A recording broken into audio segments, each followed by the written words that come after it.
Hello everyone, welcome back. Today I have a little bit of a different video for this channel and I'm nervous. I'm very nervous because I'm covering a true crime case. Because I said I was going to give you the full rundown of the inspiration for this doll, and this true crime case was the inspiration for the essence of this creature. Now I have her dressed today in her prison clothes. I did give her a nice wig because I thought I'd be nice and I think she looks good in it. But we're in prison clothes today, and when I talk about this case, you'll understand why. So she's gonna sit here and she's gonna listen. She's not gonna learn because there's no learning that happens with characters like these. The true crime case that we're going to be covering today is a cult. An Australian cult. The cult was called The Family, also known as the Great White Brotherhood of Initiates and Masters. And this cult was active from the early 70s through the late 80s. This was one of those spiritualist cults. It was a yoga cult. The leader of this cult was a woman called Hamilton-Byrne, and she was just a miserable, horrible woman, just the worst kind of person. And we're gonna take a look at this today from a bit of a psychological perspective. Now, I have no business diagnosing anybody, really talking about anybody's mental health because I'm not a doctor, but this is born out of a year's worth of research. The reason I got into this specific story was because I was watching a video on YouTube by Danielle Kirsty. She does true crime and makeup, and she covered this case probably a little over a year ago, and she did a really good job covering the case. But like, I watched it and I was just like enthralled because this woman goes on to do things that are so abysmal to children that I just couldn't fathom how a woman could do that to children. So that was like my initial interest in the case. So I wanted to do some more research. I wanted to find out things on my own.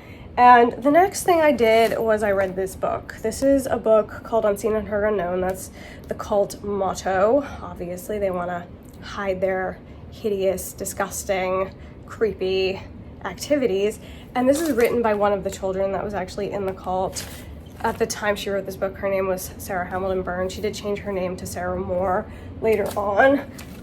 And I was going through a really difficult time at work during this time. And I wasn't entirely sure what was happening. It was just like a really toxic environment to be in. So I'm reading this book, and she's talking about her thoughts, her feelings, and I found myself really identifying with like the way she was feeling. So this prompted me to want to learn more. So now I'm down a rabbit hole, just a rabbit hole, and I'm looking at narcissism, narcissistic abuse, toxic family systems, cults, and I needed somewhere to put all of this information. So I decided to write a fictional version of sort of the family story set in modern day instead of back in the day.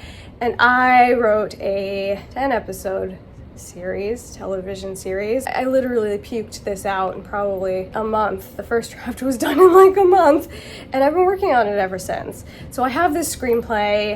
Because I was so depressed at work, I wasn't really interested in my arts and crafts. I wasn't really interested in my dolls, but somehow this screenplay brought me some sort of closure. It brought me some sort of understanding, and through all of this understanding, I learned how to manage these relationships a lot better. I feel like I came out of the experience as a more mature, more capable, better person. So I got really into the dolls again. Not that I wanted to do the family story, but I needed a place to put my rage towards people like Anne.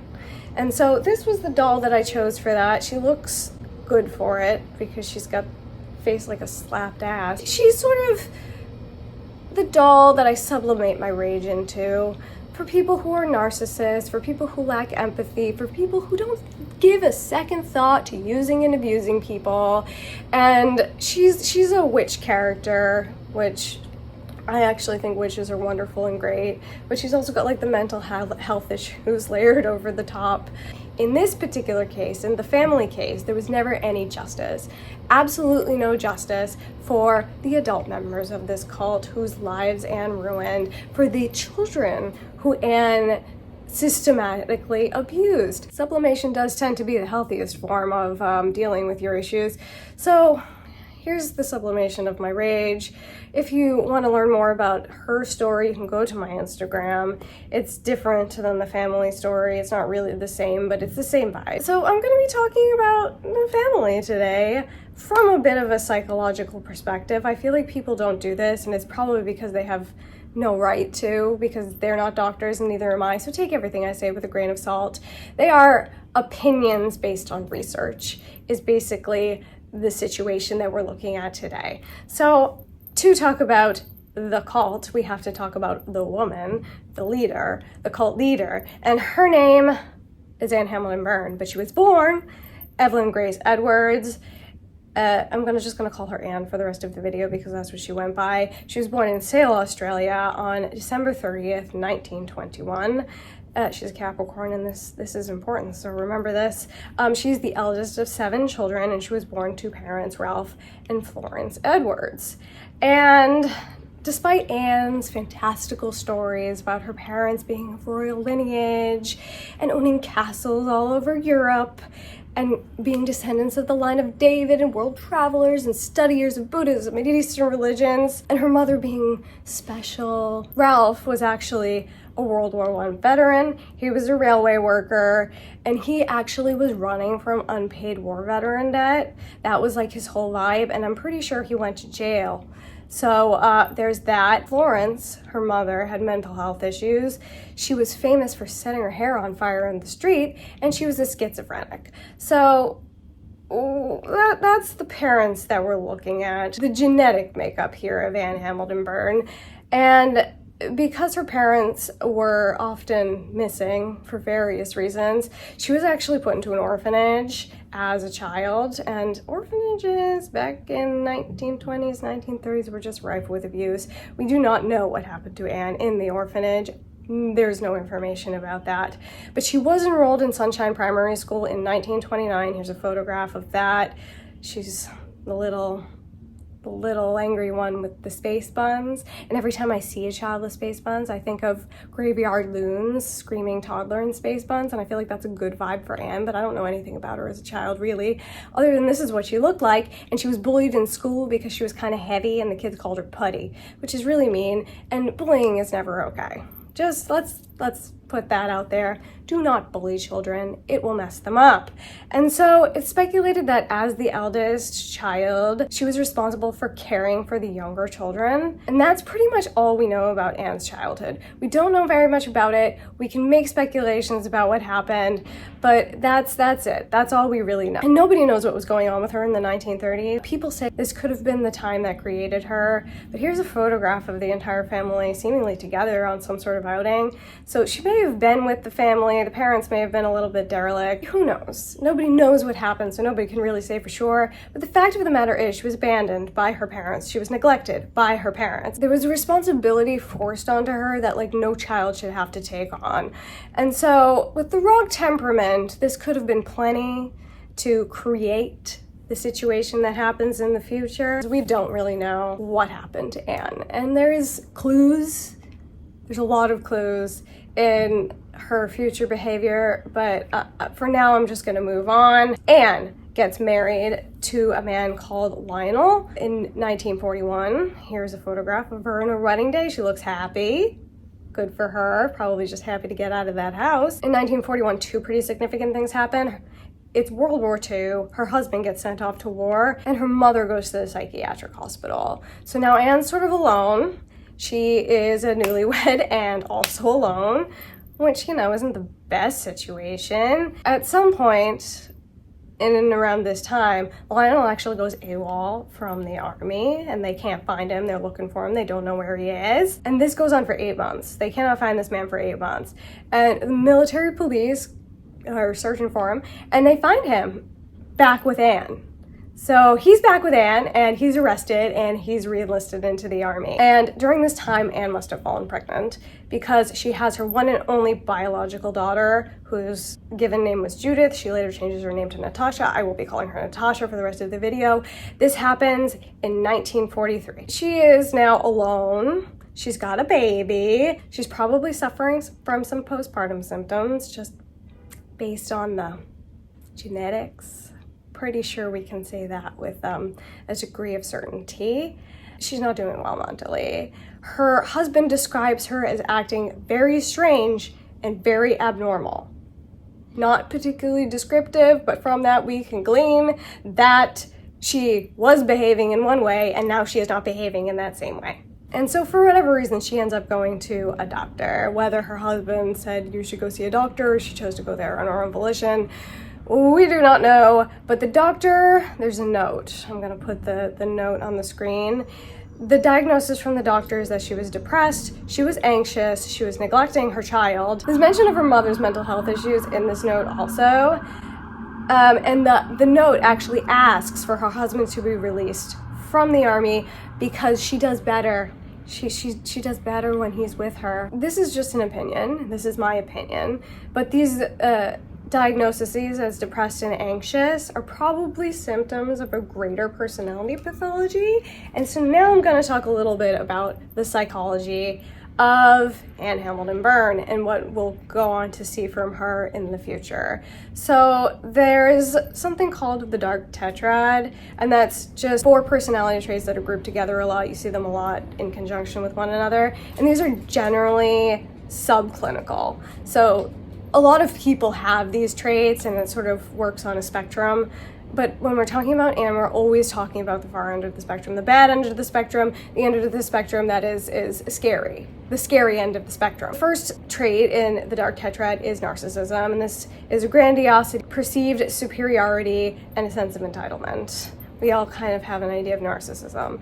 And then the second trait is psychopathy, which is an impulsivity, a selfishness, a callousness, an unemotionalness, and a remorselessness. Then there's Machiavellianism. This is a tendency to manipulate and exploit, a tendency to see people as a means to achieve one's personal goals, and there's like a domineeringness with this particular trait.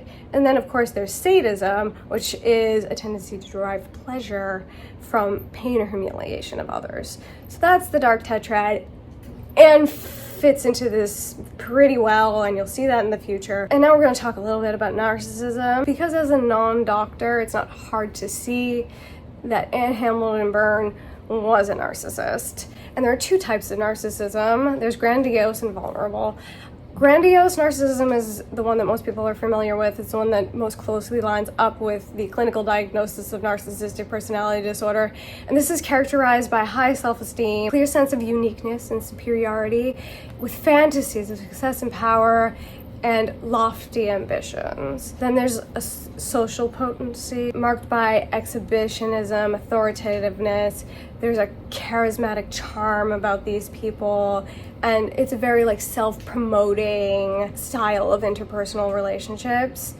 And then there's an exploitativeness, of course, which is self-serving relational dynamics, short-term relation transactions defined by manipulation and privileging personal gain over the benefit of the actual social interaction. And then there's the vulnerable narcissism, which is low self-esteem, an unstable sense of self, and a sense of resentment towards other people's success.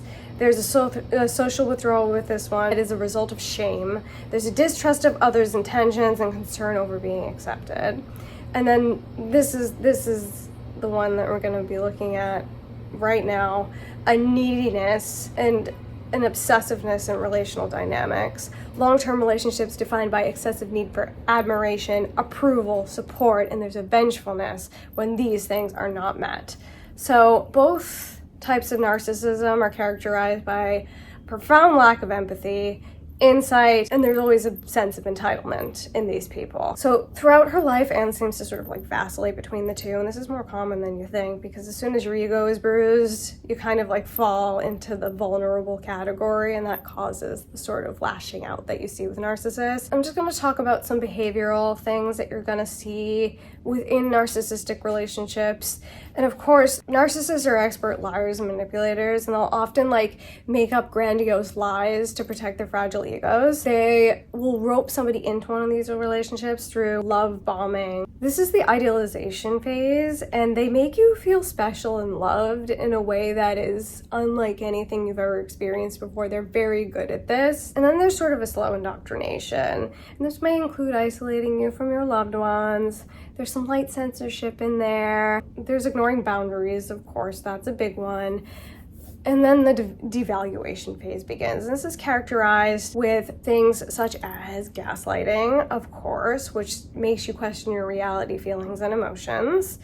There's projection, so they're projecting their own thoughts and feelings onto you, often also shame onto you. And this is damaging, obviously, under any circumstances, but when this is a mother and child relationship, it's particularly damaging because that child is taking on the shame of their mother. And this is going to be important in this case later on. Then there's baiting. They'll bait you into arguments so they have a reason to criticize and gaslight you. Here comes the bebe. They'll justify and rationalize their own behavior, shift the blame onto you. You're always the problem. And of course, they'll exploit you and use your own vulnerabilities against you. They tend to be very good at being able to like spot the insecurity and then like working their way in and being able to use that against you or for personal gain. Withholding is common in these relationships. This can be withholding of love, attention. If you're in a financial relationship, it can be withholding of finances. They love the silent treatment. That's one of their fucking favorites. And then, of course, there's the malicious gossip and sabotage. They can be very, very vengeful when they perceive a slight, even if it's not real. There's triangulation, where they'll pit people against each other, and they'll often use the behavior that they created in you against you. And then, because you're being so horrible and mean to them and your behavior is so awful, they will play the victim. It's you who's the problem, you're the one who's acting crazy, and they're so wonderful for putting up with it.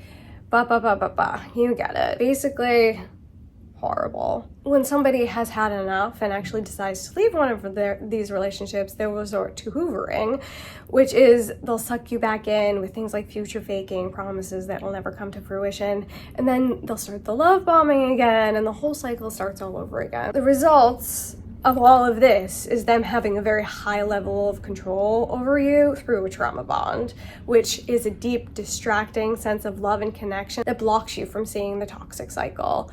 So this sense of love and connection in a thing like a cult actually blocks you from seeing all the bad things that are happening going on around you. If you target specific people that you can tell need love and connection, it's very easy to keep them in your grasp. And Anne was an expert at this. And these patterns are like innate in these people. It takes them literally no effort to behave this way. This is just how they are. And to people, normal people who don't think this way, it seems like, wow, that seems like a lot of effort. Nope, not for them. Just, this is it. This is just how their personality works. And because they have so little insight and absolutely no empathy, they don't see any of their behavior as problematic. You're the problem. You're the one creating the issues. It's your fault that they lash out at you. Your behavior isn't consistent with their standards, so of course they're gonna say nasty things to you. And since you're the problem, of course they're gonna gossip about you to their friends. Narcissism, like all of the things that I've just discussed, are measured on a spectrum. And when we're talking about Anne, we're really talking about the far end of the spectrum, the bad end of the spectrum. The one stop on the train away from being a full-blown psychopath end of the spectrum, but she still has a fragile ego that you'll see sort of come into play as the story continues. I'm going back to the story now about Anne. Why did she go to the doctor? What was her intent when she went to the doctor? What we can glean from what actually happened was that she was probably suffering postpartum symptoms. She lost her primary source of narcissistic supply, which was her husband, and there's now nobody there to fulfill her need for admiration, support, love, approval, etc. And since she's extremely good at using any situation to her advantage, she probably manipulated the doctor into writing that letter. And her husband was released from the army in 1943 on compassionate grounds, and he went home to his wife and daughter.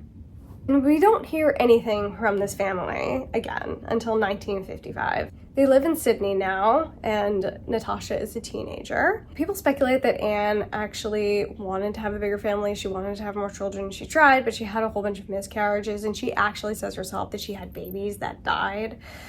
which, you know, you gotta take everything Anne says with a grain of salt. Anne wants a larger family, so the family decides to adopt a baby boy. This is apparently because of the couple's fondness for children, according to this newspaper article. So Lionel goes on his own, for whatever reason, to go pick up this child from the orphanage, and he gets into a fatal car crash. So he dies. Lionel is dead, which is like, oh, what terrible luck. But also, why was he going on his own? That's a little bit confusing, not sure. There's no information about Anne's response to this, only that she showed up at the hospital when she found out. It's 1955, women have absolutely no rights, and Anne can't adopt a baby as a single mother. So she can't have the child. And as you'll see in the future, when we hop ahead to cultic activities, Anne has a sort of vindictiveness against the system that failed her in this situation. So around this time, 1955, 1956, maybe 1957, you know, in that middle of the 50s, Anne does enroll in a yoga class, and she uses the name Anne Hamilton. She signs in as Anne Hamilton, and I think this is the first time we see her use that name. The following is a story that Anne tells. I think it may be, I mean, it is backed up by facts in some instances. In 1959, Anne meets a woman called Margaret Seegsman, and this is a woman who sort of brought yoga to the West. This is at a time where yoga wasn't very prominent in Western culture, and it was just starting to like hop onto the scene. And this woman starts a school called the Gita School, and Margaret Seegsman studied in India. And she actually had tuberculosis when she was younger, and she had a lot of health issues that stemmed from this, and the yoga actually helped her with her health. And so she went on, she practiced yoga, she brought it over to the West, she starts a school. And as Anne tells the story, which of course we always take with a grain of salt, she met Margaret Seegsman on a rainy day, and she helped her put up some awnings. And she introduced herself to Margaret as a nurse and a physiotherapist, which of course she was not. She has absolutely no qualifications to do anything at all. Anne actually studied with Margaret Seegsman and taught at her school. And her classes apparently were aggressively spiritual and bordering on the occult, because that's how Anne is. She teaches there for a while, but ends up getting kicked out of the school because she cursed a student.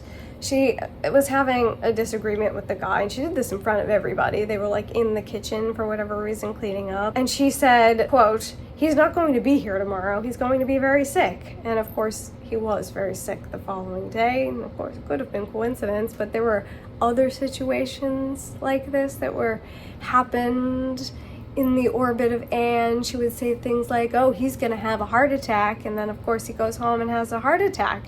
And a lot of people would die of heart attacks and brain hemorrhages around Anne, and then somehow she would end up with their whole estate.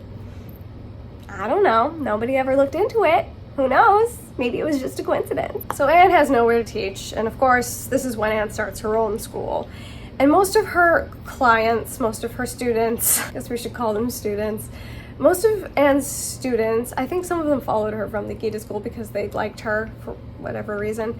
Most of these people were middle-aged women, and a lot of them were Jewish, and they were of middle and upper middle class status. So they're well off, they're well educated.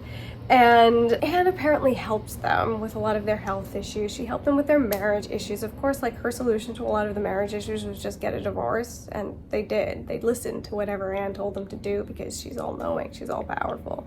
She's so smart, she's so insightful. Ba, ba, ba, ba, ba. Other things you really need to understand about Anne is that people found her extraordinarily charming and very, very attractive. Here's a photo of her around that time. She tended to dazzle people with her insight into them, and she was really good at taking advantage of a situation and spinning it to benefit her. She's about 50 years old in this photo, and she looks much younger than she was because she absolutely loved plastic surgery. She was a huge fan of plastic surgery. She had constant plastic surgery, and she had the plastic surgery that she had that we know of for sure, where she had a bunch of facelifts. She had nose jobs, she had liposuction. Later on, she definitely had filler, probably Botox, because those sort of go together. And then she had a lot of cosmetic dentistry. Throughout her life, you just like watch her hairline like move further and further back. It like ends up like back here. here because of all the facelifts that she's having. And she originally was like, high foreheads are divine. But then she just started wearing wigs all the time. You know, she can justify anything. That's Anne's special skills. Looking much younger than she actually was comes into play later. People say that she had eyes that could see through your soul.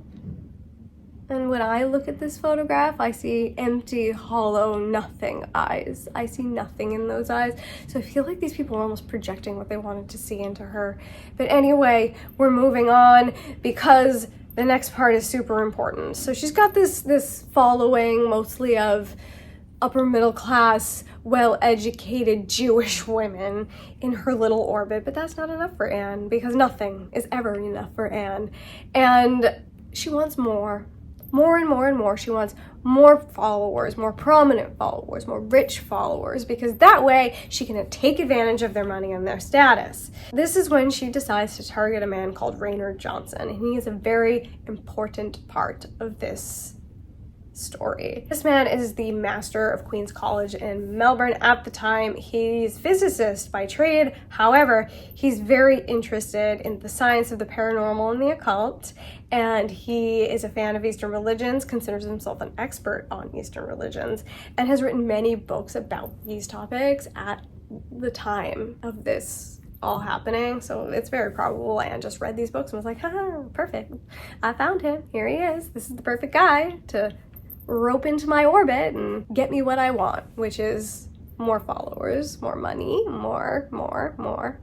And so Anne meets Raynor Johnston in 1962. She woos him with her charm and her seeming insight into him. They share many similar interests, of course, the spiritual, the occult, and there are two pretty significant things that convinced Raynor Johnston that Anne was the real deal, because he did have questions and he wrote about it in his diary, but somehow like abandoned those questions and decided Anne was in fact the true master. So Anne went to see Raynor at Christmas time in 1962, and this is a story that Anne tells. It's confirmed by Raynor in his diary, and I think other people sort of like knew of this story, and I'm not sure if it was like a retelling or what, but Anne says she had a vision. It came up like a shock at her solar plexus. Raynor and his wife Mary were to be traveling to India to study, and Anne said they shouldn't go to India because if they go to India, Mary's going to become very ill. She may even die. And if she doesn't die, she'll be sick for a very, very long time. And they did. They went to India, and Mary did get sick, and they had to come back early. But the thing about this is like it's not like unknown information that a lot of Westerners that go to India become ill. So like it was probably a coincidence. But Raynor took this as like Anne had precognition. She knew that this was going to happen. She saw the future. So she must have a spiritual gift. And the next instance that was really influential in Raynor Johnston deciding that Anne was the real deal was a story that was, I think, only told by Raynor. I can't find any more information about it. I can't confirm it in any other way. And so I don't know that it happened in the way that it's told. And if anybody has more information on this and can confirm that this is true, then cool, write it down below. Apparently, according to Raynor, Natasha, Anne's daughter, got into a really horrific car accident, and she had like a really bad head wound. She had a bad injury to her eye, and she was like very, very ill and near death. And Anne comes in and uses her spiritual powers to heal Natasha, and she healed at alarming rates, and she got better very quickly, and she was gonna be fine, and everything was great. Raynor says that he actually spoke to a doctor that was treating Natasha, and he confirms all the details of this. But the thing was is that Anne had a lot of doctors in her orbit that she could manipulate or pay off or whatever she needed to do to spin this story, however she wanted it to be told. So I'm not denying that there was a car crash. There probably was, but I don't think it was as bad as Raynor thinks it was. So anyway, Raynor's all in at this point. This is the beginning of the Great White Brotherhood of Initiates and Masters, which is actually the name of the occultic, the original group created by Madame Blavatsky. And if you don't know who she is, I have a book. She wrote this book, The Secret Doctrine. She started the Theosophical Society, and this book is sort of a theory. It's not real, but she claims it to be real. It's a theory of the creation of the universe, and in addition to that, an alternate theory of evolution. That's what's in this book. And she also has a very similar story to Anne, which I find particularly interesting because Raynor Johnston said he was a fan of Blavatsky, but apparently didn't know this information, or didn't see it as exactly what was going on here. Blavatsky enlisted the help of a prominent man to help her with her scams. And Anne Blavatsky had a secret Indian guru that nobody ever saw. I mean, the stories are very similar. They were both said to be extraordinarily charming. They could charm people with their wit. There's a lot of similarities between the two women. That's what I'm saying. So we're the Great White Brotherhood of Initiates and Masters, eventually just called the Family. A very significant spiritual event happened where Raynor and Anne just took a bunch of LSD and they're tripping balls. They're just tripping balls together. And Raynor looks up at Anne and he sees the most beautiful creature he's ever seen, the most Christ-like creature he's ever seen in his entire life. And so he's the first person to see Anne as Jesus Christ. And Anne now considers herself the reincarnation of Jesus Christ on earth. So the motto of this cult was Unseen, Unheard, Unknown. That was stolen directly out of this book, Yoga in the Bible. And this is a book that actually is pretty interesting because it was written in the 60s. It was kind of when that sort of Eastern influence was coming over to the West. And it's sort of like a guide for Christians or, anybody of any religion to add Eastern spiritualism into their life, just as an addition. And so the philosophy of the cult is stolen almost directly out of this book. And this is the book that everybody had to read before they were initiated into the cult. I've read it. It's a guide to how to become a cult leader, basically. I'm going to give a very pared down overview of what the philosophy of the cult is. So we as human beings are all walking around this planet of sadness and suffering with lifetimes of unresolved karma. Now Anne, as a perfect master, is able to take your karmic debt from you, but she will only do that, or she can only do that, if you do everything she asks you to do. So Anne, as a living master, teaches you how to live your present lifetime so you build up no more bad karma. So when you die, you never have to be reincarnated onto this lower world of suffering ever again. You go to God's kingdom and live in peace and harmony forever. That's a very pared down idea of what the philosophy is, and this is what she's teaching her disciples. And the root of it is that if they want this salvation, they have to do everything she asks you to do. So LSD was also really important to the cult activities, and Anne was able to procure LSD very easily because she actually owned a private psychiatric hospital. And this is not a woman that should be owning any sort of a psychiatric hospital. But this was called New Haven, and this was a place that a lot of wealthy people went to treat their mental illness. And this was actually willed to her by a cult member. And so she used the psychiatric hospital to get her LSD for initiations, and she would also find vulnerable people there to rope into her cult. She also put people there when she wanted to get rid of them. You're causing me problems, go off to New Haven. And she had complete control of this hospital, basically, is what I'm saying. So Anne's second marriage happened in 1965.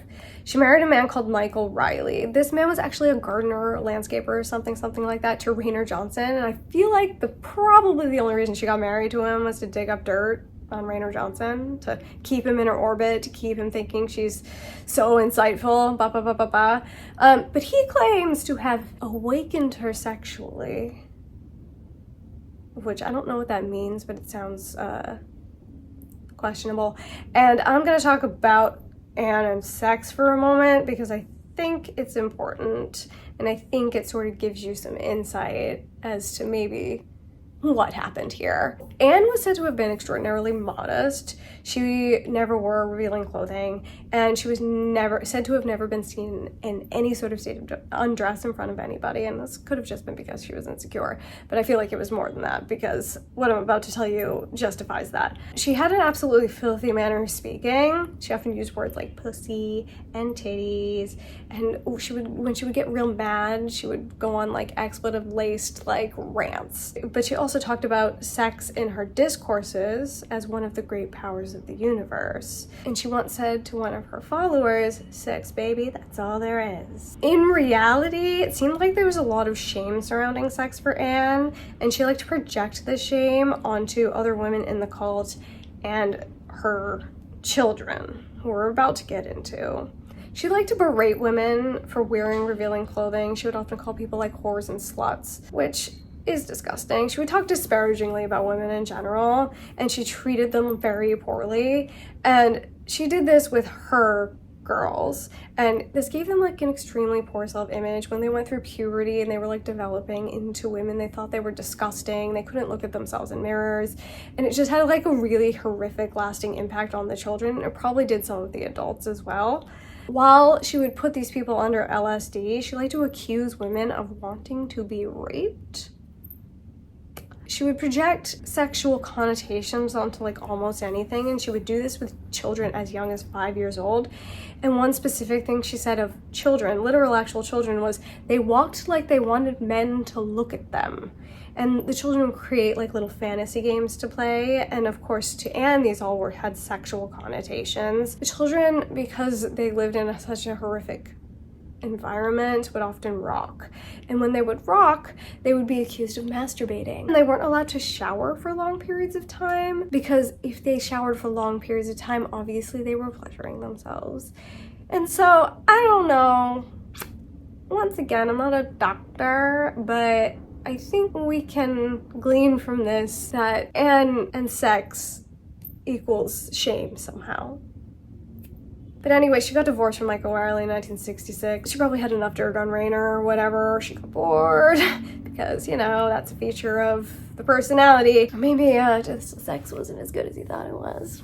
Who knows? Anne meets her third and final husband, and that's Bill Byrne. He was actually married at the time that they met, but Anne and him were having an affair. And Anne shipped his wife off to New Haven. So she shipped her off to New Haven. She said something like, "He's mine now." And Anne and Bill got married in 1977. So now that we have what is officially the mother and father of the family, we're going to talk about the worst part of this cult, which was the systematic abuse of children and how they were acquired, because none of these children actually belonged to Anne. So Raynor and Anne get together and they come up with this plan. They want to put a whole bunch of children into a house and raise them without outside influence, and they want to teach them the path from an early age. So these children and the cult in general were meant to re-educate the world when the world ended, which was supposed to happen in 1983, which obviously never came into fruition. If you know anything about this cult, you know about these children. They're all got platinum dyed blonde hair. They all wear matching clothes. They seemed perfectly well-mannered. Don't comment how lovely they behave. And sort of made these children into clones of her. Right? She had her blonde wigs, she had her fake nice persona, and she wore like dowdy old maid clothing, which is how she dressed the kids, and like this very like old style clothing. And so that happens in a lot of families with narcissistic parents. The children become an extension of the parent, and they're meant to look and behave and perform as the parent wants them to, because they represent the parent, right? Based on the age of these children, it seems like she at least acquired the first round of them starting in 1969. And Anne stole these babies, even though she claimed to give birth to them. Now, she would wear pregnancy clothes and it's seemingly padding, but she could have just like been fat, like who knows. The issue with this was that she was between 48 and 54 years old. Of course, she looked younger, so to other people it was conceivable that she could be having these children, but that span of time is only 6 years, and in those 6 years she apparently had 14 children which doesn't really make any sense, but she did play this off by pretending to have multiple sets of twins and some triplets. The age, 48 to 54 years old, that's a menopausal, postmenopausal woman. So realistically, there would be no way for her to have children anyway, but she also had had a hysterectomy. She didn't even have a uterus. The woman couldn't bear a child. It doesn't matter how old she was. There was no uterus. Telling people that she was having these children. Meanwhile, she was stealing them. And the way these children were procured were through illegal adoptions. And Anne had people working in hospitals as doctors and nurses. These were cult members. She had people working as social workers, cult members. And so it was easy for her to find single, unwed mothers, which was a source of a lot of shame at the time. And so she took advantage of this, of course. She could use the mentally ill women that she found in her psychiatric hospital that she owned. And, she just targeted women all over to steal their children. And some of the children actually belonged to the aunties that lived with and abused them. Bill's granddaughter was a Hamilton-Byrne child, and also Anne's granddaughter was a Hamilton-Byrne child. They forged documents, and then the children were sort of like passed along through cult members and eventually ended up with Anne. That's sort of how they did that. All of these children were hidden away, and this was hidden away from most of the cult members. The only time they ever saw them is when they came to service. It was like very rare that they'd see them, or if they did see them, it was like a special event. So they were squirreled away, and most of the adult members had no idea what was going on in that house. So they live in a house called Kailama, or Up Top. I'm going to refer to it as Up Top for the rest of the video. And this is at Lake Eildon in the outskirts of Melbourne, Victoria, sort of in the Dandenong Ranges area. So there were 14 core Hamilton-Byrne children, and these children believed Anne and Bill to be their biological parents. So they were told from a very young age their mother and father were Anne and Bill. And then there were other children that came to live in this house for stints of time. Sometimes they came for a week, weekends, a couple months here and there. And these children were called fosters. And there were up to 28 children living in the house. Now, another feature of Anne, she loved to pass off responsibility and then take credit when everything was great, and sort of other people take the fall when it wasn't great. The children were actually cared for in this house by a bunch of women called aunties. That's how they were known to them, the aunties. And these women worked at Up Top 2 weeks on, 2 weeks off. When they were off, they were actually at their nursing jobs. So they're being worked to death, basically. All of the money that they made at their nursing jobs was paid to Anne for the privilege of taking care of her children. They paid Anne to work for her. That's labor trafficking, and then some. Anyway, that right there, that's a crime. So these overworked women were obviously in bad moods all the time, and they would often take it out on the children. The house was large, but it was too small for that many people. I'm gonna put a floor plan of the house up on the screen. But there were tons of children stuffed into these tiny bedrooms. A lot of the aunties would just sleep in cots on the hallways. There were caravans on the property that some of them lived in. And of course, Anne had a room in this house that she never used. That would have been more space, but she's a selfish bitch, so she didn't care to give that over to anyone. The children were kept on drugs regularly to keep them docile, but also they would use having the drugs along with cult doctors to control the children. So they would tell them if they tried to run away, they had doctors to say that they were mentally unstable, and they have the drugs to show that they were mentally unstable, and therefore they'd be returned to them and nobody would believe anything they say, so they might as well not even try. And the children were also told that the police were dangerous, and they were meant to kill the children. Later, things started to come out, and the police would come around, and all of these children would be squirreled away into this tiny little crawl space under the house. And they were so scared of the police that they just sit there in total silence and not make a sound. They were taught to believe it was them against the world. Of course, that's a big cult thing. And if they were questioned by any authoritative outsiders, they were prepped on what to say. In the house, their life was essentially a rigid routine, which rarely changed. And I am going to read what that looked like right now. 6 a.m. they wake up, and in the summer apparently they got up at 5 a.m. They wash and dress with showers for girls and boys on alternate days, and they make their beds. Then they practice hatha yoga. They listen to Anne's doctrines on tape or Baba Muktananda on tape. They do their chants and their mantras, and then they meditate. And this is all by 8:15. 8:15 to 8:30, they set up the schoolroom. They do runs of physical exercise. They get dressed in smocks and jeans. Now, they've done all of that activity, and we're looking at 8:30 to 9 o'clock. This is the first time they eat. They have breakfast at 9 o'clock, and that's fruit. Okay, so 9 o'clock they do schoolwork. They have a break 10:45 to 11. They do more schoolwork. 12:30 to 1:30 is meditate or play spaceball, which is like a weird game that Anne created. Wasn't fun, is basically what I'm trying to say. And then they have lunch of steamed vegetables and fruit, and then they have a break and do homework. 1:30 to 2:45, more schoolwork. 2:45 to 3, have a break. 3 o'clock to 4 o'clock, do schoolwork. 4 to 5, they pack up the schoolroom and clean the rooms, take showers. 5 to 5:20 is meditation time. 5:20 to 6 is tea, which is a bland, and they also go to bland vegetarian meal, which is like the biggest meal they got during the day. 6 o'clock to 6:30, of course, read spiritual works. 6:30 to 9 o'clock was homework time, and then 9 o'clock was bedtime. For the eldest, I guess the younger children went to bed earlier. So that was every single day of these children's lives. That's what they did every single day. Well, just hearing that being your life every single day, that's not bad enough.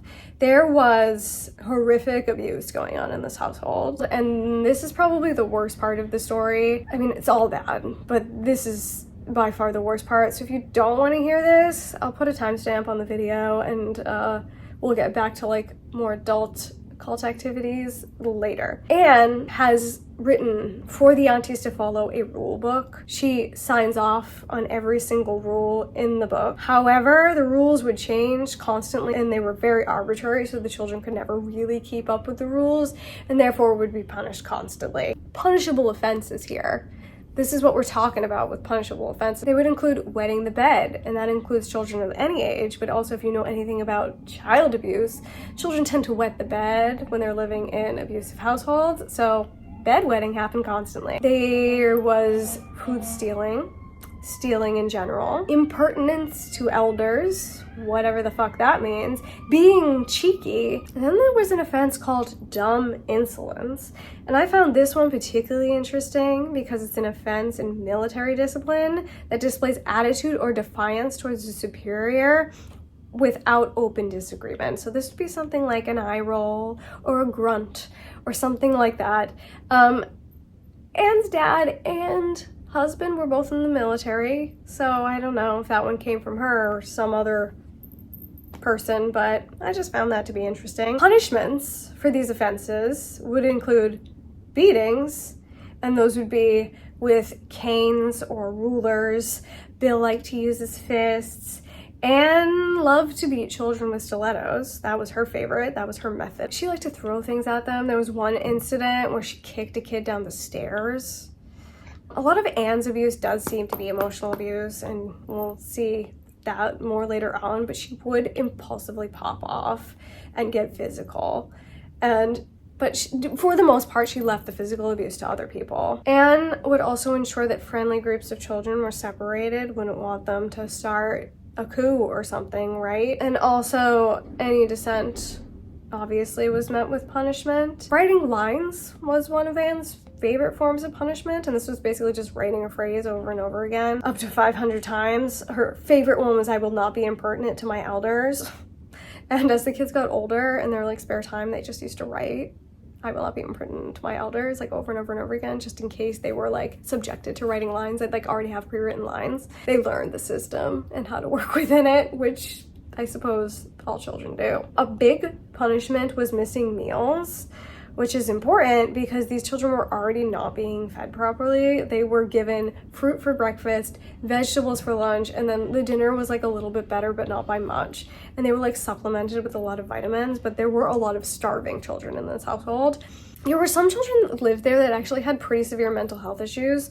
One of them, I think, was autistic or somewhere on the spectrum, and he would just be locked in the bathroom for hours on end because they just didn't feel like dealing with him. The feeding issue, obviously weren't being fed properly, but there were also locks on the refrigerator and all the cabinets so the kids couldn't get into them. There were situations where food was stolen, and Sarah actually like snuck out and stole from a neighbor's house, and this ended up in like a big drama in the household.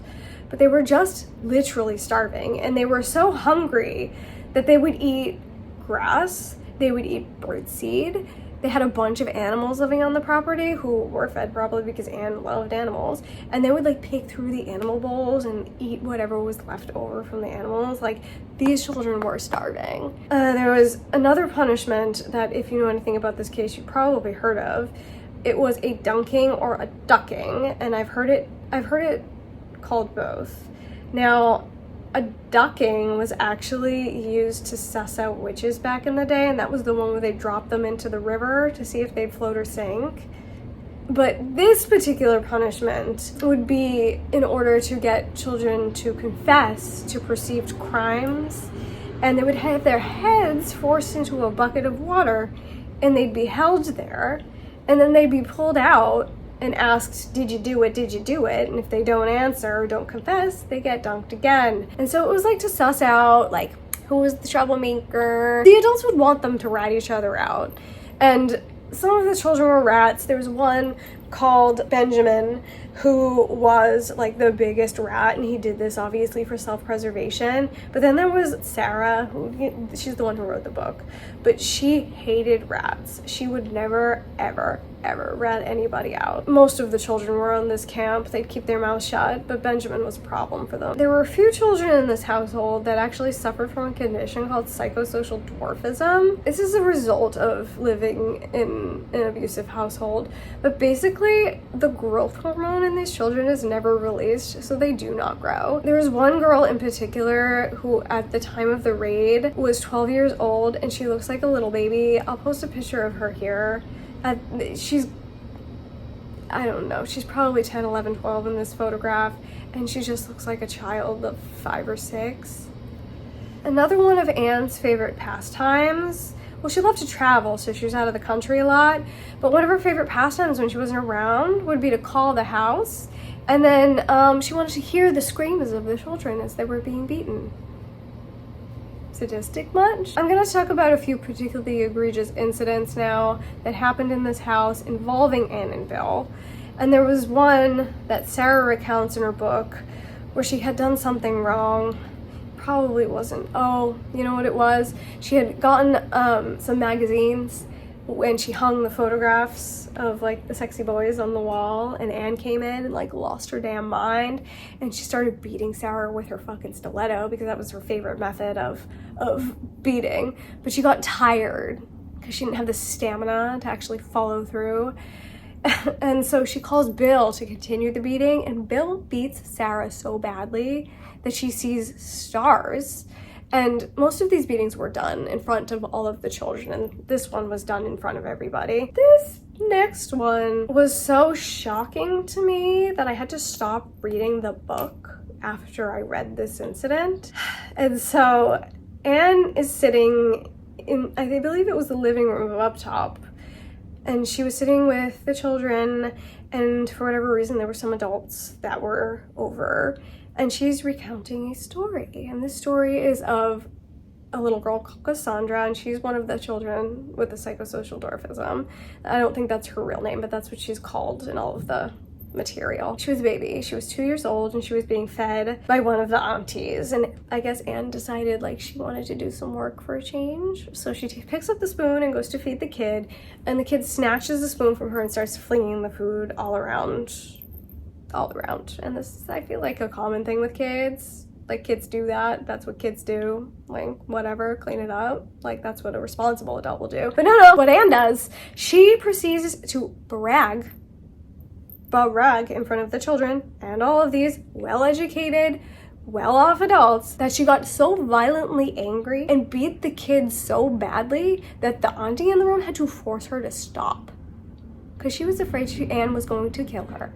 She's bragging about this in front of the children and all of these adults. So of course the children were horrified and scared them to death, which was probably the intent of the story. But the adults, these well-educated, well-off adults, praised Anne. They said, good on you, Anne. Way to teach her how to behave early. The vibe of this is very like I could shoot somebody in the middle of Fifth Avenue and not lose any support. Cassandra didn't speak for years after this incident. There was another incident that happened with Benjamin. Apparently he had done something wrong. Like when I say like the kids did something wrong, I feel like it's probably not even worth a mention because like it probably wasn't wrong. Anne decides that it would be super good idea to take Benjamin over to the septic tank and hold him by his foot over the top of it and threaten to drop him in. So of course she has Bill do that.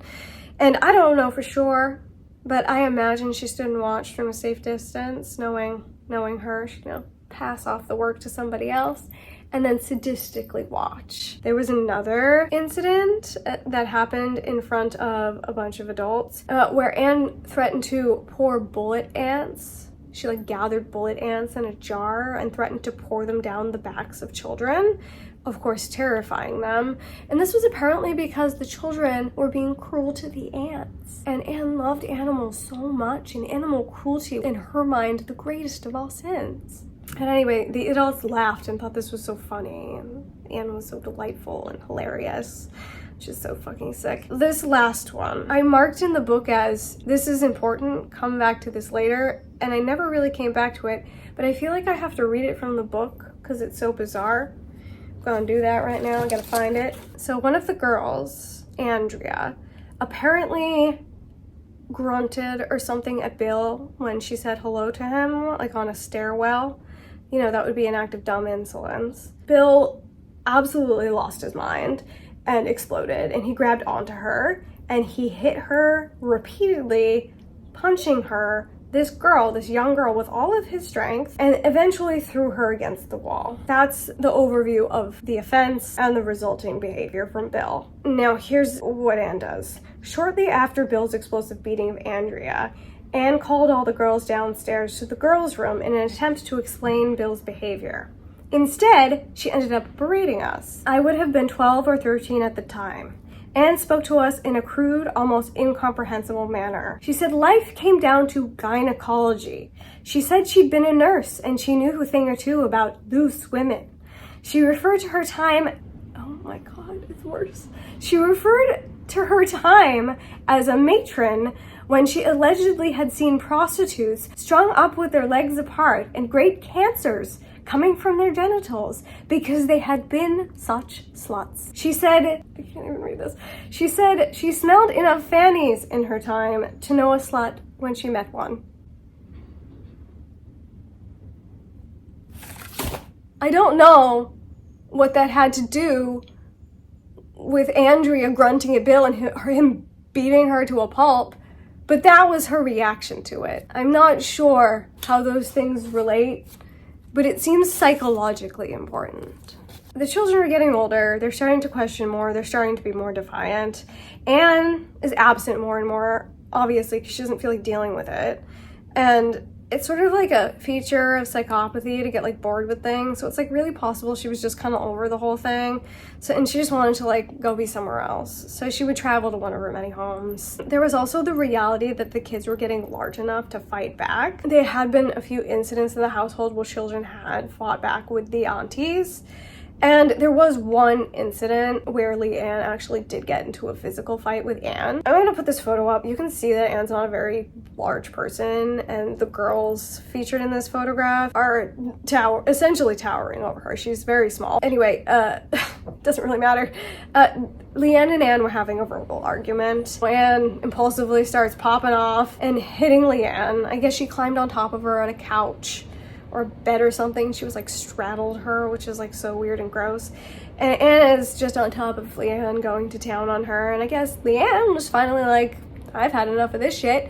So she grabs onto Anne's wrist and just hit her once across the face. Anne apparently winced. I'm gathering from the behavior of this woman that that's probably not the first time she's been hit or the worst time she's been hit. But anyway, Leanne was 16 years old at the time and Anne was in her 60s. And So Anne calls for Bill's help because obviously she can't handle this situation on her own. Bill and Leanne were really close, so when he asked her to stop, she did. And this was the last time for a long time that Leanne ever saw Anne, because Leanne ran from the house.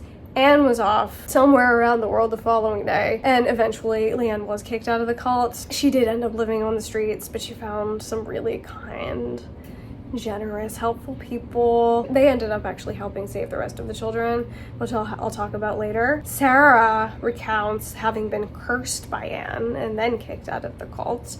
Anne told Sarah she was going to go die in the gutter, and so Sarah believed herself cursed and believed that it was her destiny to go die in the gutter. The thing about kicking Sarah out of the cult, though, was really the nail in the coffin for Anne, and we'll talk more about this later. So I'm going to move on now to the sort of outer ring of the cult, the adult part of the cult. Most of these adult members of the cult lived in a suburb of Melbourne in Victoria, Australia, called Ferny Creek, and also had like a few homes there. But in these homes of all of these people were blue rooms, and Raynor considered blue light to be the holiest of all the lights. And so these people would have rooms where everything was just painted blue, and there would be like a shrine to Anne set up where they could meditate and worship her, which is extremely bizarre. They were required to have this room in their homes.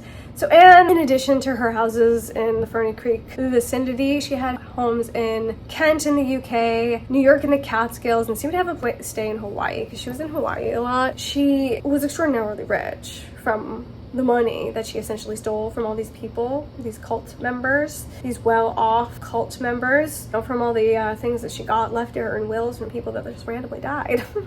At the height of the cult, there were up to 500 members, and they all worshipped at a place called Santiniketan. That eventually became Santiniketan. Santiniketan. Anne pronounces it Santiniketan, but it seems as though the correct pronunciation is Santiniketan. That's the name of the lodge where they went to worship. This, of course, was named for Tagore, and I'm to quote Anne now, "Everyone that knew him never forgot him." Now, doesn't that sound like something that Anne would want? So her disciples were required to show up Thursdays and Sundays. A lot of the time Anne wasn't even there, and she just like forced them to listen to her like recorded discourses. It was like a whole theatrical production with like lights and sounds, and there was music, and Anne would talk for like hours and hours on end. She would talk nonsense, but in a style that was consistent with many narcissists. It was simply word salad is what I'm saying. The discourses were comprised almost entirely of word salad. Incomprehensible garbage. There's one discourse that can be heard online. I will link it below, but there is one particular little sentence in it that I feel like is kind of telling about her relationship with her mother, her real relationship with her mother, not the one that she pretended to have. She's talking and talking and talking about stupid bullshit. She loses the plot and like goes on a side quest about a baby, and of course she's talking disparagingly about how the baby's being raised, because obviously she could do so much better. So she's so much of a better parent. She's commenting on the effects on his behavior, and she says, quote, "I believe Capricorn babies are the worst, according to my mom." Remember when I told you to remember that Anne was a Capricorn? So I don't think that's really what she meant to say. Anyway, at the service, Santiniketan Lodge, she liked to take the opportunity to berate people that she perceived slighted her in any way, or, betrayed her, whatever. The public shaming was like one way she like really kept people in line. But her like main source of control over these people was LSD or psilocybin. And this was used for initiations. They were also called go-throughs or clearings. And they were essentially LSD infused interrogations where Anne would pull embarrassing information out of her members to use against them. She would find out their insecurities, use that against them. And some of these would actually go on for days, and she would lock the initiates in a dark room with no lights, no food, no water, and they were just like left to trip. And then Anne, or one of her flying monkeys, would be in and out of the room to berate the person. These also were often like really sexually tinged for whatever reason. I think that we can kind of guess. She asked about people's kinks, she asked about their sexual orientation, and this is where she liked to accuse women of wanting to be raped. The initiation would conclude with Anne dressing up like Jesus fucking Christ. It would be a bucket of dry ice placed behind her so that she would walk from the fog.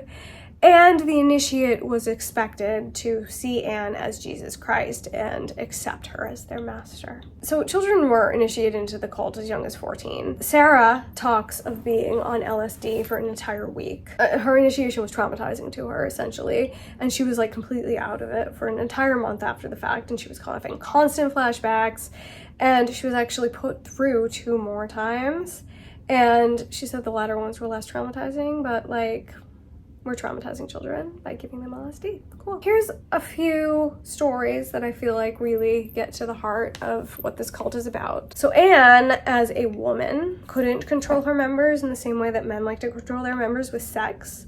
So instead, she orchestrated marriages, and she also orchestrated partner swapping. So if Anne told you that you were to go live with this new person, that's what you were going to do. There wasn't going to be any question. So this resulted obviously in families being split up and people raising other people's children, you missing your own children growing up. This is like an extraordinary display of control. Anne's main solicitor, this was a man called Peter Kitty, and he's going to be an important person in this case later on, but he had all the dirty details of forgery and financial stuff, which I'm not going to get into today. He had absolutely debilitating obsessive compulsive disorder, and apparently Anne arranged for Peter to have 2 transorbital lobotomies, and that's like the one where they stick the ice pick through the eye and just like rummage around in your frontal lobe. Barbara Kibbe, who was his wife, talks about him in the documentary, and she says lobotomies actually made his behavior worse, which is not surprising.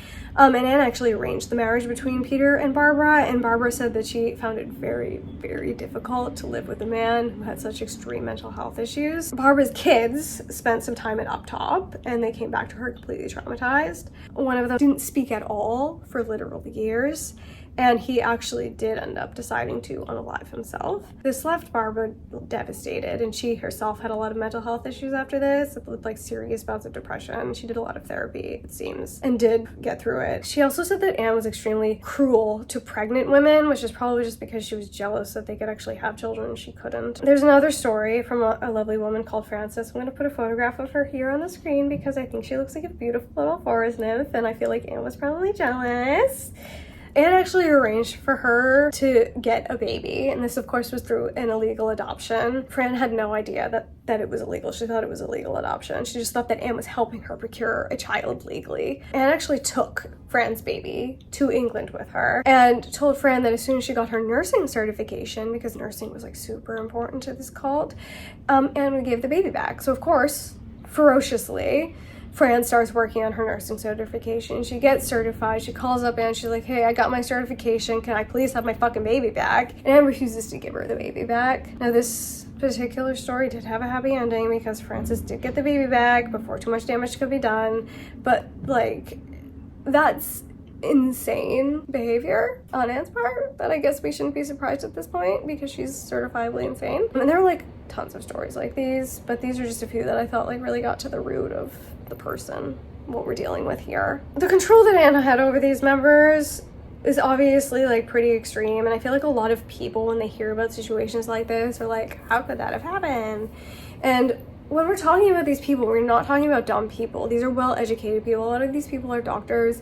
Obviously, a lot of them are nurses. They have education, they have money, they come from like decent families. And so I'm going to talk now about the effects of narcissistic abuse on a person. And I think this is really important to understanding like how power and control is held over people in situations in narcissistic relationships, but also cults, because most of these cults are just like larger, more extreme forms of narcissistic relationship. People in these relationships are being subjected to constant gaslighting, projection, and baiting, and then they cycle through periods of love bombing, and this produces the trauma bond. You start to have euphoric recall. You remember all the amazing like love and sense of community and You remember all the great times, and you sort of just like forget all the bad stuff. This is like a thing that happens in people's brain. It happens in everybody's brain. It happens in my brain all the time too. And because you're being constantly forced to question your reality, your feelings, your emotions, this can all become really confusing. You start to internalize the gaslighting and the projection. You start to blame yourself, thinking that you are, in fact, the one doing the wrong thing, just as the narcissist said. And then there's like self-judgment, because you're having all these negative thoughts about this person who's so great. And then there's sort of an anxiety that sets in, and a guilt. Because, oh, how could you be questioning how wonderful they are? Of course they're wonderful. Everybody thinks they're wonderful. The outside world thinks they're wonderful, but I think they're awful. And so that you start ruminating. There's like a rumination that starts to happen. What could I have done differently? How can I not warrant the ire of the narcissist? And you start tiptoeing around the person, sort of trying not to fall victim to their wrath. This results in you sort of neglecting your own needs in order to appease the narcissist. All of this sort of culminates in depression symptoms, brain fog, a hopelessness, a powerlessness, and a loss of the sense of self. There's self-blame, self-doubt, and you start to like question your own decision making. And since you feel so damaged and broken from all of this that's going on around you, you feel like the world is judging you, you start to isolate yourself even more than the narcissist has already isolated you. Once again, narcissists love to use behavior that they created against you, and they use their enablers, aka their flying monkeys, to do this. They'll like triangulate in your friend group, and they'll like make up a lie about you, or they'll take like a specific piece of behavior that may have actually happened because you're like literally living in trauma. They'll do basically whatever it takes to sow distrust amongst your friends and family. So now you're in a situation where you don't even know who you can talk to or who would believe you, and you're really paranoid and distrustful of everybody around you because you don't know what everybody has heard about you. So this isolates you even more. A lot of the time in the extreme versions of these relationships, there's PTSD, there's complex PTSD, there's avoidance, there's nightmares, there's hypervigilance, there's perfectionism, and all of these things are like really prevalent in the kids from this cult. There's also a physical aspect to this. So there's headaches, muscle tension, diminished immune function, so you just get sick more often, chronic pain, gastro issues, and then there's a sort of a constant need to apologize and a constant appeasement that you do to everybody around you. Basically, what I'm saying is that narcissistic relationships fucks you in the head so hard, you no longer trust your own decision making. There's often the fear element, the fear of blackmail or physical violence. The level of power and control that someone can gain over you through this method is like extreme. So the control can be emotional, it can be physical, it can be financial if you're in that kind of relationship. And because of all of these things, it's extraordinarily difficult to leave these relationships or get yourself out of the cult. We're moving into the 80s now. The 80s was a time of tumult in the cult. There was a case involving a little girl called Kim Helm, and her mother was apparently in the cult, and her father wanted the girl out of the cult. And this case got like a lot of media attention, and Anne couldn't handle it. She got out of Dodge. A little vapey breaky.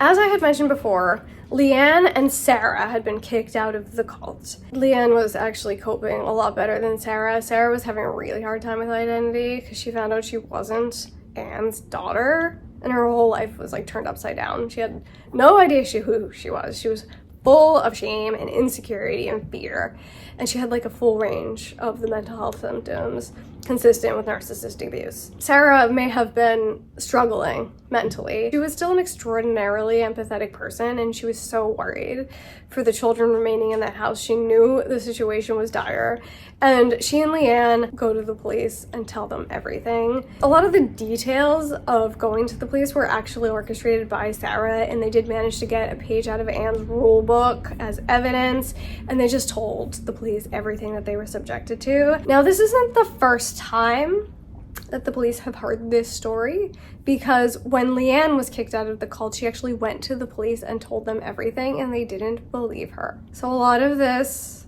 at least a few years of it, could have been circumvented if the police had looked into this sooner, which I feel like is so common in all of these cases. Like, the system fails the people, and that's just like, it's just like so devastating to me. And it's not just devastating to me, but it's really has devastating effects on the people involved. And it's just all too common in situations like this. But anyway, fortunately, this time, the police did take these girls seriously, and Up Top was raided August 14th, 1987. And because they had the whole schedule of the day, they were able to catch the adults off guard. And the children were doing yoga by themselves in the basement. And the police went in and took all the children out of the house. Now, the kids were apoplectic because, of course, they're terrified of the police because they've been told that they should be, that the police were only there to murder them, put them into sacks and kill them. Sarah and Leanne were there. They were meant to be there as people that these children could trust, but the kids were calling Sarah Judas and a traitor.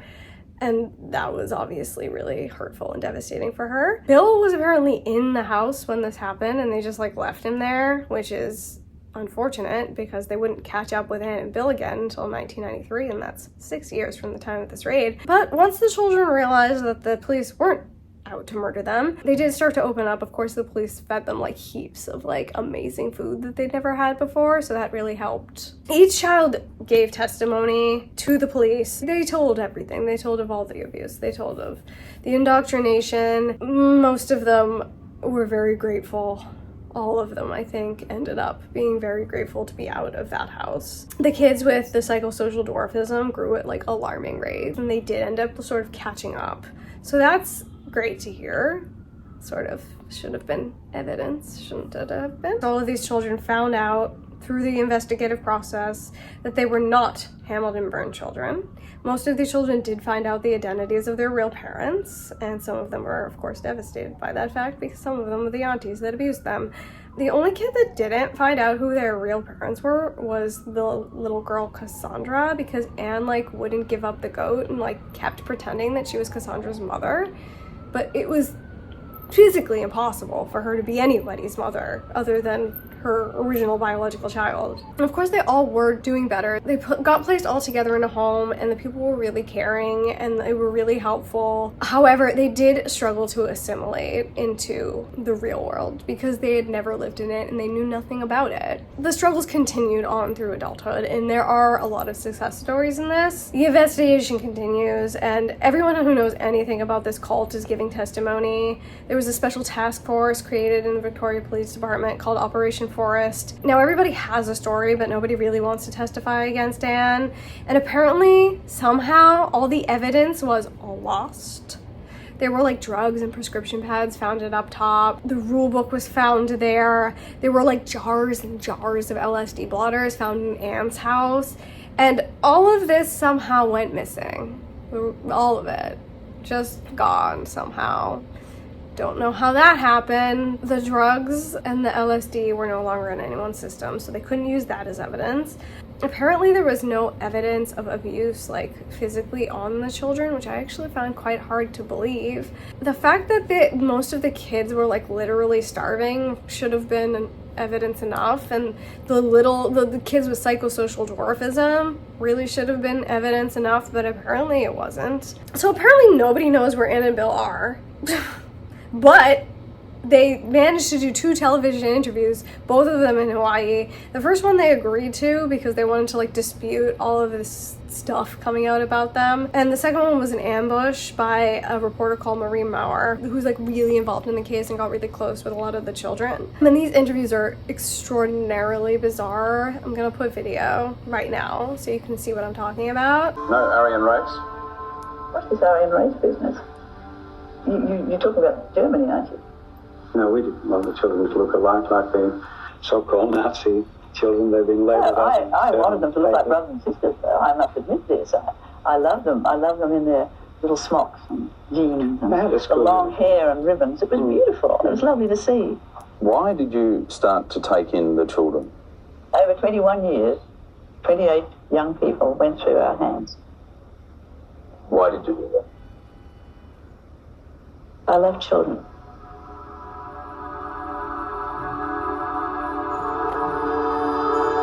Some passports in that name, even though that was not their legal name. Well, yes, we did it honourably, we thought. Quite honourably. Why? What was the purpose of it? Because it's easier if you're going overseas into England to get treatment for the children than it's all of one family. They are of one family. We wanted them to be a family. We I love family. Hamilton-Byrne, Raynor from Channel 9. You got any comment now about why you kept those children locked away for so long? No comment. Why not? They weren't locked away. They weren't locked away. You don't call keeping them at children for all those years? Can you explain to me why you treated the children like you did? And Bill, if you'd like to give explanations as to your involvement in why the children were locked away. Nothing to say to you. You got up and you stole the children? Stole. You stole them from sect members? Got doctors to organise the adoption? This is absolute. I'll just go and phone the police. But why won't you get it? Excuse me. Okay. But why won't you? We have legal action. You have rights to say nothing. You have no rights to be asking these things. Do you think you have spiritual powers? I don't think I have spiritual powers. It's giving alien pretending to be a human. There was also apparently a reporter that like haunted the Catskills. As more and more information came out about what actually went on in this cult, and would talk to the reporter and cry. And she was probably crying because, you know, this is the witch hunt and everybody's out to get her and everybody's a liar, blah, blah, blah, blah, blah. Because she doesn't have any empathy and she doesn't really care about what she's done. And she did actually admit to this reporter to falsifying passports and documents, but she never admitted to any of the egregious acts that we know that she did. Some of the aunties did end up getting arrested, but it was for petty stuff like social security fraud, and if they did go to prison, they were out in a couple months. Nobody wanted to testify against Anne. But then in comes Peter Kibbe, the solicitor with the obsessive compulsive disorder and all the secrets. He came in and decided to cooperate. Lex DeMann, who was one of the investigators who was really involved in this case, did all the interviews with him and they apparently got pretty close. Peter believed that Anne had sort of fucked up his life and had a bit of a vindictive streak. I'm gonna quote him now. Quote, "She's just a fucking bitch. This is what the bitch has done to me. I'll fix the bitch." Unquote. So they went through thousands of pages of documents and were really only able to nail a pair of them on petty little things like conspiracy and fraud. I don't know how they couldn't nail them on like wire fraud and labor trafficking, because those are pretty easy to like nail a cult on, but they didn't. Now, unfortunately, extradition agreements don't allow for the extradees to be slapped with new charges upon arrival back to their home country. So these two petty little crimes would be the only thing ever charged against Anne and Bill. Now it was Anne who fucked up and revealed their location. She had apparently called Sarah up on the phone and said something about being in New York. So of course Sarah reports this to the police immediately and was forever there dubbed Judas by Anne and her closest allies. There was an FBI raid on the house in the Catskills early morning in 1993. Bill answered the door, of course, was immediately arrested, and they sent a lady cop in to deal with Anne, who had apparently just been in the bath. The lady cop reports the getting ready to be arrested as being a whole affair with Anne. She needed to pick the right clothes, put on makeup. The lady cop says she said no wig, but I think the wig actually came off for the mugshot, which we'll look at right here. Now, I've never seen a more lifeless look on anybody's face. Clearly, since Hawaii, in those interviews that she did in 1990, Anne had at least one facelift, a nose job, which looks very bad. She got new teeth. She clearly had lip filler. It's reported that when they went to court in the United States, there was no emotional reaction from Anne at all. Just like literally nothing, flat affect. Nothing, which is interesting. There's like a lot of video, and I'll insert it, of Anne being like carted around in chains and handcuffs. She has no wig on. She's always in dark glasses and is holding something to like distract from the handcuff with this really smug expression on her face, which I find extraordinarily offensive. There's one child who was the biological child of Auntie Liz Whitaker. She was one of like the worst aunties. He did not live it up top, but he and his father sort of went to extraordinary lengths to expose Anne and the cult to like the members. He says that looking disheveled would have, quote, bothered her big time, unquote. And he clipped one of the photos of her looking terrible out of the age. This is the photograph right here. And he laughed, which is the only appropriate response. Anne and Bill went to jail in America for a little while things got sorted. Anne didn't want to go back to Australia, so she like feigned a heart condition, even though the doctor said she was fine. And the thing that finally was like the thing that sent them home was one of Bill's cellmates was murdered and he got scared. So it was him who decided they're going home. A bunch of the Operation Forest detectives went to America to pick them up. And Lex actually reports being kind of shocked to find that Anne was a little old lady. Anyway, they got on a plane, they fly back to Australia. Reported that they didn't sit next to each other, they flew in handcuffs, they were watched as they used the toilet, and Bill only like got up a few times to check on her. I'm not sure that this relationship is like really like a love relationship. That's what I'm saying, that's what I mean. There's also this video footage. This was taken after a 24-hour flight back to Australia, and they're coming out of the courthouse, and for some reason Anne is smiling and laughing, and I'm not sure why that is, but that's incredibly offensive.